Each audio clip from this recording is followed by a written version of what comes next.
So here we are at the Vale Hotel for the 2025 Welsh Veteran Awards in its sixth year. One of our main sponsors here. Can you introduce yourself and who you're representing? Yes, absolutely. So my name's Jenifer Smith. I'm a Service Delivery Manager for Thales in Vale. Absolutely delighted to be here today.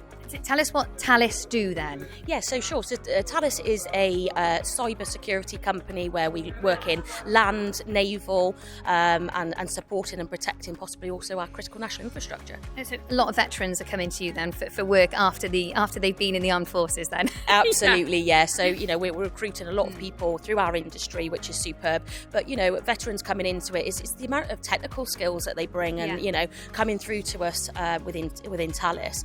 But also leadership capabilities as well. Being in the forces and having those leadership capabilities, it's really important to us. But the biggest thing is that technical capability. Yeah, and they've just got a different work ethic, different breed, aren't they, coming out of the armed forces? Absolutely, absolutely, totally agree with you. So why is it important that Thales do support these awards and the veterans community? Yeah, absolutely. And it's about giving back and ensuring that, our veterans, can come to a place of work, but also within the valleys in the community, within the Welsh valleys.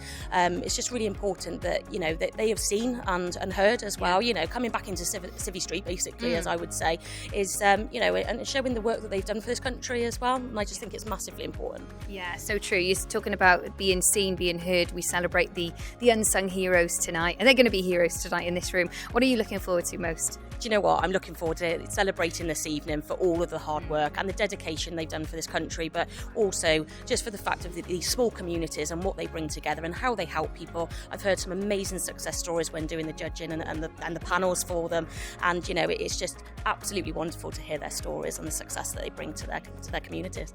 Thank you for being here, and thank you very much for your support. You're so welcome. Lovely to see you. Can you introduce yourself and tell us what company you're representing tonight? Certainly. I'm Kathryn Wing. I'm Director of Quality for Educ8 Training. And you've supported Welsh Veteran Awards for a number of years now. Were you here since its inception, 6 years ago? I think it was about then. Yeah, I've been coming now. This is my fourth year here, I think. I love it. Yeah. What do you love most about it, though? Because it's such an inspiring night, isn't it? It really is. And I was thinking about that in the car on the way and thinking about what I could say different this year. And actually, do you know the one thing that I look forward to and I love is seeing the families and the friends of the people who are here, who've been nominated and then who eventually win, and the pride from them as well. And I don't think people often recognise what they've done in themselves, and they need something like this for people to show them how inspirational and important they are. Yeah, perfect. We love that response. So I think we'll just leave it there, but that's brilliant. Thank you so much. I'm with Nikolai Llewellyn from Hugh James, his first time at the Welsh Veteran Awards. You've done the Scottish Awards. What was that like? For me, it was a privilege to be there. I've always held a great respect for people who've served. I mean, personally, my grandfather served in World War II. That's always been a big part of our family story. I grew up fascinated by military history. As a child, I grew up.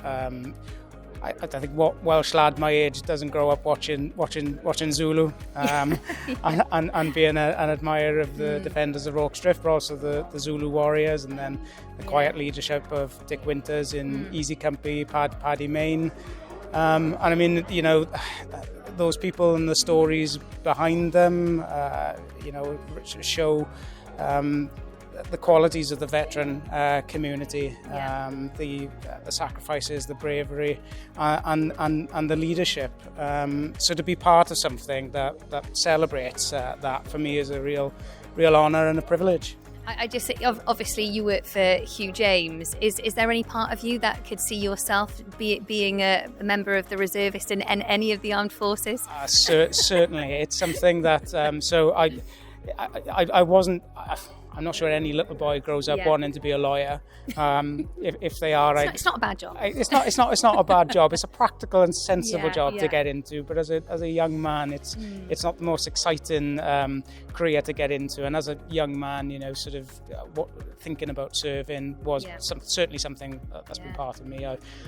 Like I said, I've always admired the military, but I like being active as well. I recently completed the fan dance with a colleague of mine. We did that for charity, and again, it's showing the military community that we're not we're not just people who sit behind desks. We appreciate what they do. We want to show that there's an understanding of what they do. So absolutely, it's something that I could see myself doing. The training, definitely, the actual bravery it takes to go and serve, and all your weekends will be tied up. Absolutely, they would be tied up. But no, it's and we've had reservists serve with us. We've had a couple of lads serve. We've got former members of the military with us. We've got a former squadron leader in the RAF who's with us and making an absolute wonderful contribution to the department, and that's only deepened my respect for the military. Well, we can't wait to see you and your starring moment for Reservist of the Year. Thank you so much for supporting. Have a great night here in Wales. Thanks very much. I appreciate it.